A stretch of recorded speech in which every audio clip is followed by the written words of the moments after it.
Hey, bienvenue sur Toposcope. Voyager en avion de nos jours est en règle générale moins dangereux que de voyager en voiture, sauf dans certains cas. Des pirates de l'air aux gros oiseaux en passant par les problèmes mécaniques, certains vols d'avion ont marqué les esprits et sont encore aujourd'hui considérés comme les vols d'avion les plus terrifiants qu'il y ait eu. Comme d'habitude, je compte sur vous tous pour mettre un gros pouce bleu et dépasser les 3000 likes avant minuit, je sais que vous en êtes capable et si vous êtes un vrai abonné du Toposcope, vous pouvez également partager la vidéo sur Facebook en cliquant sur le bouton partager en dessous de la vidéo, ça nous ferait super plaisir et si ce n'est pas encore fait, vous pouvez vous abonner car c'est une vidéo tous les jours à 18 h, alors c'est parti. Numéro 1, United Airlines 840. Le vol 840 de la United Airlines en partance de Sydney vers Los Angeles volait depuis à peu près une trentaine de minutes lorsque des perturbations ont été causées par plusieurs oiseaux qui ont été percutés par l'engin puis engloutis dans les moteurs. L'avion venait à peine de décoller et fut déjà obligé de retourner au point de départ, c'est-à-dire à Sydney, pour des raisons de sécurité. Sur le chemin du retour, malheureusement, à cause de l'accident avec les oiseaux, l'avion a eu une fuite de kérosène et a déversé durant 45 minutes du carburant lorsqu'il volait au-dessus de l'océan.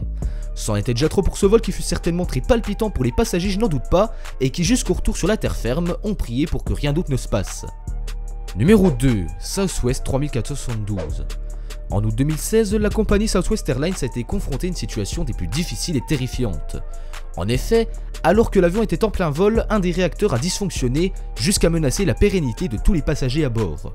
Selon des témoignages, après quelques minutes de vol, une explosion a retenti venant de l'extérieur et l'engin s'est ensuite mis à être secoué, et la secousse était telle d'ailleurs que des masques respiratoires de secours ont été déployés. Par grande chance heureusement, aucun des passagers n'a encore une fois été blessé, mais l'avion quant à lui a été fortement touché, avec un réacteur qui était complètement mort lors de l'atterrissage. Numéro 3, Egyptair 181. Le 29 mars 2016, un Égyptien du nom de Saïf Eddin Mustafa a détourné le vol 181 de la compagnie aérienne Egyptair. Il a réussi à convaincre les pilotes d'obéir à ses ordres grâce à une fausse ceinture d'explosifs qu'il portait autour de sa taille.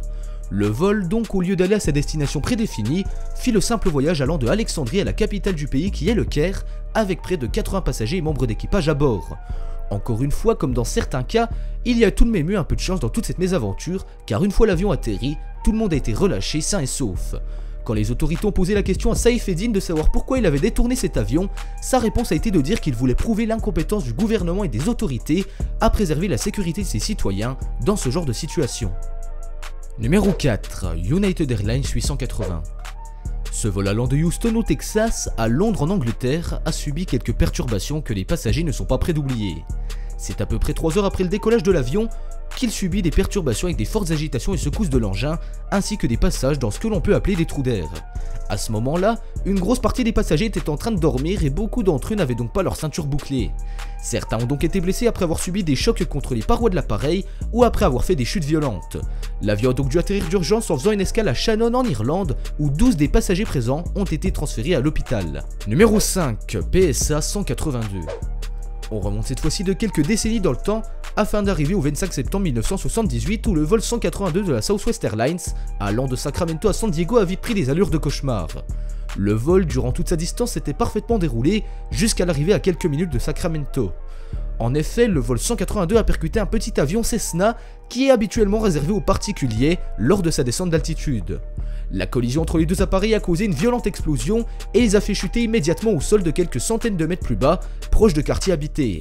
Le bilan fut très lourd pour cet accident car aucune personne présente à bord des engins n'a survécu et en plus de ça, des personnes présentes au sol à l'endroit de la chute ont eux aussi perdu la vie. C'est au total 144 personnes qui ont été tuées et recensées afin de constituer le crash aérien le plus meurtrier sur le sol californien. Numéro 6, United Airlines 6176. Alors je sais ce que vous vous dites, c'est déjà la 3e fois que tu nous parles d'un crash de cette compagnie aérienne, etc. etc. C'est vrai et je vous avoue que tout comme vous je pense, j'ai bizarrement pas trop envie de voyager avec eux lors de mes prochaines vacances, mais bref, quoi qu'il en soit, je vais quand même en parler car le vol 6176 est resté dans les mémoires suite à l'atterrissage d'urgence qu'il a nécessité. L'avion venait de décoller lorsque les pilotes reçurent une alerte prévenant l'inflammation du réacteur droit de l'appareil avec une possible perte de kérosène durant le vol. L'avion, grâce à un sang-froid hors norme de l'équipage notamment, a été capable d'être ramené sur terre tandis que les pompiers se sont empressés de combattre les flammes qui s'étaient emparées du réacteur. Cette vidéo touche à sa fin, dites-moi en commentaire quel accident d'avion cité dans la vidéo vous a le plus choqué, ça m'intéresse beaucoup.